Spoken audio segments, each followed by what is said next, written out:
Hey there folks, hope everybody's doing well today. So these are my two current Canon rangefinders. I've got a 5 series, this is the 5L, big L for lever advance, and this is a Canon P, which is a derivative of the 6 series. Now I used to have a third Canon rangefinder from the preceding series, the one which came before the 5, which was, you guessed it, the 4 series. And it was the last of the Barnack style bottom loading Canon rangefinders. And many people believe that the Canon 4 series, in particular the 4SB, which I owned, was the best Barnack style rangefinder ever made. Technically I guess that would be the 4SB2. I had a 4SB, which would be arguably the second best Barnack style rangefinder ever made. That's a claim made by a lot of Canon collectors. I'm not going to say whether it's true or not because it is largely a matter of opinion. So please don't fuss at me for making that claim, or for at least agreeing with that claim. Well, I shouldn't say I agree with it because I haven't tested them all. That's the only Barnack rangefinder I ever owned, and I did like it and enjoy it. But it did develop a pinhole light leak in the shutter curtain. So a few years ago when I was in the States, I dropped it off at a repair shop in Virginia. The gentleman there said he did not, at that time, have the material in stock to fabricate a new shutter curtain, but he expected that he would. It took him some time for that to happen. By that time, I returned to Israel, where I currently reside. Anyway, long story short, he fixed it. It got done. The work got done. I was going to pick it up on my next trip to the States, which was scheduled for April of 2020, and then, well, we all remember what happened to international travel in April of 2020. So about a little over a month ago, I get a voicemail message from the shop saying, you know, we've been holding this thing for you for, you know, quite some time now, and if you don't pick it up by the end of the month, we're just going to dispose of it, you know, in our own way, or, you know, we'll dispose of it ourselves. And I can't blame the guy. I mean, he's a repairman. He's not in the mini storage business. I'm not going to fuss at him for that. So I didn't really feel like hassling with international shipping. So I own plenty of stuff. I own lots of stuff. That 4SB it's a nice camera, but I just didn't feel like messing with it. So instead of giving it away to the shop owner, I decided that I would give it to one of my viewers. And I posted something on the community section of the YouTube channel saying, hey, anybody want this camera? Come run by this shop in Virginia and pick it up. You know, it's yours. Within an hour of posting that, I got a response from Andy Rothman in Michigan, who emailed me and said, you know, that shop in Virginia, I have a relationship with them. He does a lot of work for me, and I would be more than happy to arrange to have that Canon shipped to Michigan, you know, by the end of the week. And I said, hey man, you first come, first serve. You're the first one to lay claim to it. It's all yours. Take it. So Andy says, well, how much you want for it? I said, I don't want anything for it. Just, you know, just take it, enjoy it, use it. You know, and that's all. That's all. I'd rather have one of my viewers enjoy it than, you know, one of those shop owners' buddies. So Andy says, well, I don't feel right giving you nothing. So I tell you what I'm going to do. Give me your address in Israel, and I'm going to ship you something from my collection. I'm just been gathering dust, and just as a token of appreciation, I'm going to send you something. So he did, and maybe a week or so later, 2 weeks, whatever, this arrived, and this is a Voigtlander Veto II, and it is a very, very nice addition to my collection because it nicely complements a genre or class of cameras which I have recently begun collecting, which includes, let me show you what I've got here so far. Move the Canons over here. So my first pickup in this genre was this Kodak Retinet. These are viewfinder cameras made in West Germany in the 1950s and 1960s, featuring mechanical leaf shutters, almost all made by the Gautier company. I hope I'm pronouncing that correctly. Most featuring Prontor or Compur shutters. That was their brand name for their kind of shutter.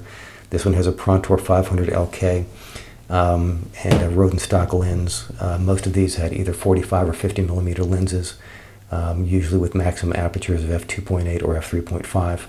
And they're simple, they're reliable, they're mechanical.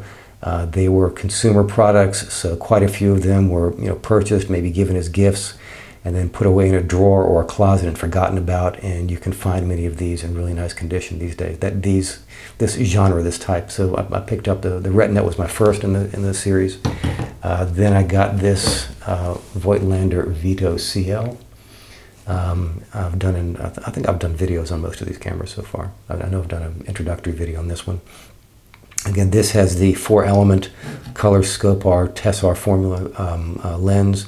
It's got the Pronto LK shutter, which has, what's the maximum shutter speed on this? This one goes to 500. Yeah, this one goes to 500. Light meter reading at the top. Nice little camera. Then I picked up a Zeiss Contina, which features the Prontor SVS, maximum shutter speed 1/300th. Novar lens. This is a 3-element, a 45mm f3.5. This was built in the 1950s, and I picked this up. It was listed as needing some work, and I got the legendary Yaakov on Allenby Street in Tel Aviv to take it apart and clean it up and put it back together. And now it works beautifully. And I'll be doing a follow-up video on this in the fairly near future. So these are 3 examples of that class of camera which I just described. I don't think it has a name. I don't think that class of camera I don't think there's a name for it. Just viewfinder 35mm compact consumer cameras with mechanical leaf shutters of the 1950s and 1960s, although that's a bit of a mouthful. So, so this arrived from Michigan, courtesy of Andy Rothman, and it is a neat little addition to the collection. It is a Voigtlander Veto II, so it predates any of the others that I just showed you. Beautiful leather case, really nice leather case, in just wonderful condition. It's got this nice soft felt-like liner, and the leather is it's just really, really nicely made. I mean, these things come from an era when consumer products were mostly made of metal and were generally made fairly well. This one is neat because it is a bellows camera or a folder. That is, it features a collapsible bellows. There's a button right here, and you push this button, and that releases the front unit here, which extends out like so. It's somewhat unique. Most bellows cameras or folders, as they're generally called, are medium format. Were made for medium format film, either 120 or 126. 126 was Instamatic. 127, and there were some others, but medium format. Most were pre-war, and most were made from medium format film. The Veto II was originally introduced in 1949, and the production continued until the mid-50s at some point. I don't know when it was discontinued. I can't recall. But it's just a neat little camera, and this one in particular is more highly collectible than others in the series because it has the contour shutter. If you see the, there we go. So Gaultier had 2 lines of shutters, the contour and Prontor. And the Prontor or Prontor line was the lower level, and the contour line was the higher level. And this one features the contour shutter as opposed to the Prontor. And that's a little hard to find if you're looking for one of these. I don't know much about it. I have not yet used this. I have not yet put a roll of film through it, so I can't tell you a whole heck of a lot about it right now. What I can tell you is that they're not expensive, and they're apparently not very hard to find. And I say that because I quickly Googled at least 7 blog entries from collectors describing their experience with the Veto II. And I'm going to put a link to those blog entries down below. The entries by some of the most well-known and trusted names in classic camera blogosphere. And if you happen to run across one of these, or if you're considering adding something neat and fun and quirky and interesting to your collection, take a look at it. I'm very much looking forward to getting to know this camera. I really want to express my appreciation to Andy Rothman. This is just a lovely gift. It looks like it's in pristine condition. It doesn't look like it needs any work of any kind. Although because of the way it's built, you can't dry fire it. It has to have film in it in order to test fire it. So I'll be loading it up and shooting a test roll here in the not too distant future. And you can certainly look forward to that follow-up video soon at some point. So I just wanted to make a video and let you know about my recent acquisition and what you can expect in the near future here. This one does have a roll of film in it, and I'd like to, I'd like to put 5 or 10 rolls of film through a camera before I do an actual review.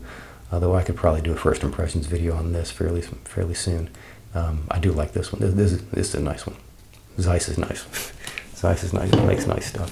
And I'm really looking forward to this as well. The Color Scope R is a nice lens. This one is the f3.5 version. I'm guessing that later on they opened it up to 2.8 because this Scope R, this is a Color Scope R from the 1960s with a maximum aperture of 2.8.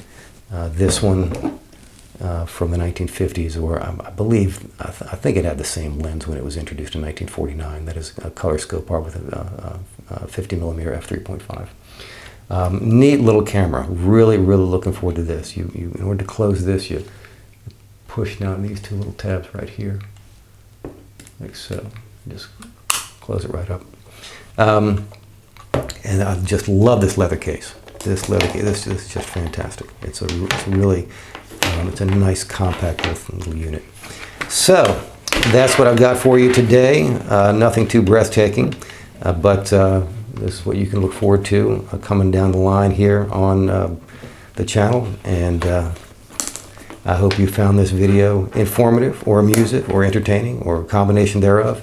If so, please do like and subscribe. And as always, check out the links down below. Thank you so much. Take care. Bye-bye.